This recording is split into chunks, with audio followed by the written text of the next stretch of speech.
Welcome to Warp Legacy.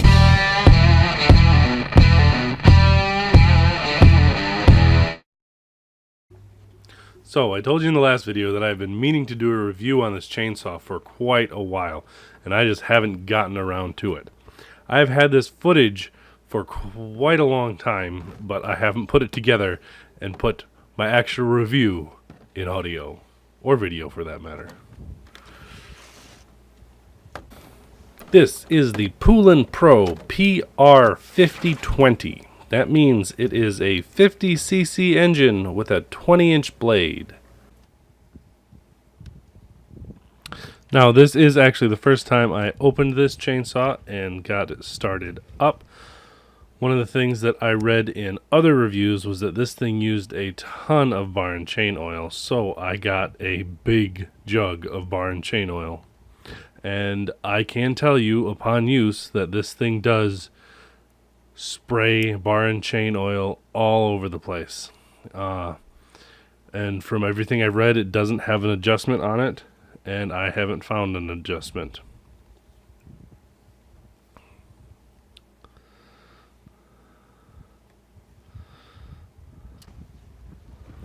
A few of the reviews that I saw about it said that this was actually a good thing because a lot of people who don't know what they're doing are going to be using this chainsaw, and that way when they're running it with the blades all dull and not actually cutting and creating tons of friction and heat, you still won't kill the chainsaw. You'll just not actually cut wood. Now, pretty much every time I've used this thing, I have topped it off with gas, which is typical. But also every time I've checked the bar and chain oil and it has been empty. So it does go through a lot of bar and chain oil. So I just plan on filling it up every time I use it.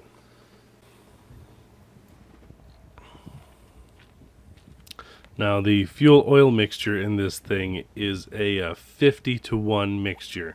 So I know a lot of things use 40-to-1, but this is not 40-to-1, it's 50-to-1. And while I haven't had enough experience with different two-stroke engines to know how often it's 40 and how often it's 50, a lot of the reviews I read said that was abnormal. So maybe it's abnormal. I know I'm abnormal, but whatever.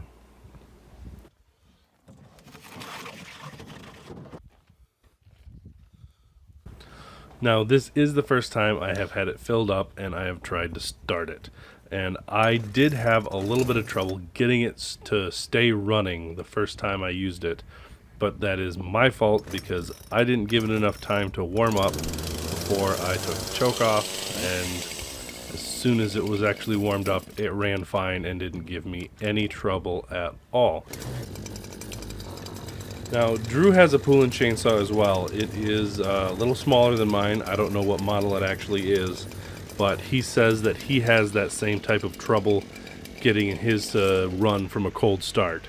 So maybe the Poulan chainsaws just need more to warm up. Maybe we have no idea what we're doing. It's probably that one. I don't know what I'm doing. That's pretty normal. Might just be a trade of Poulans. Yeah.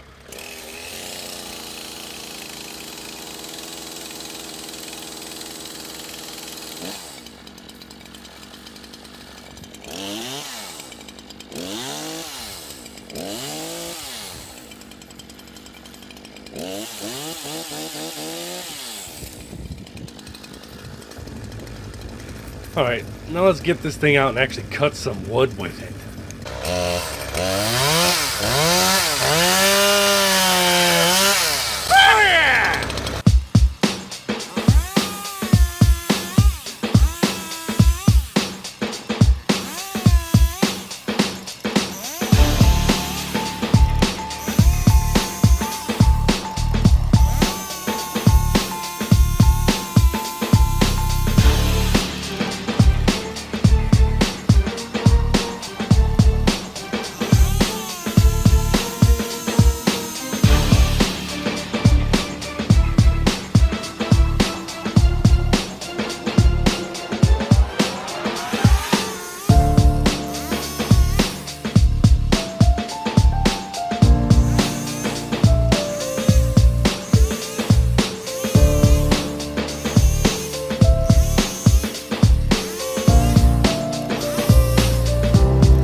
Welcome back to the office. My desk is a disaster.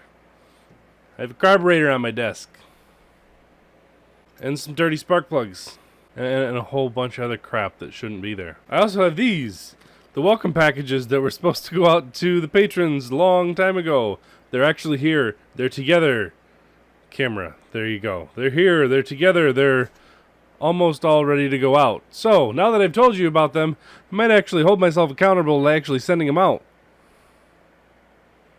So, other than not liking to cold start, this chainsaw has only ever given me trouble once, and it, again, was really my fault because I didn't clean it off. The filter for the air intake had so much crap on it that it really wasn't getting any air, so it wouldn't run.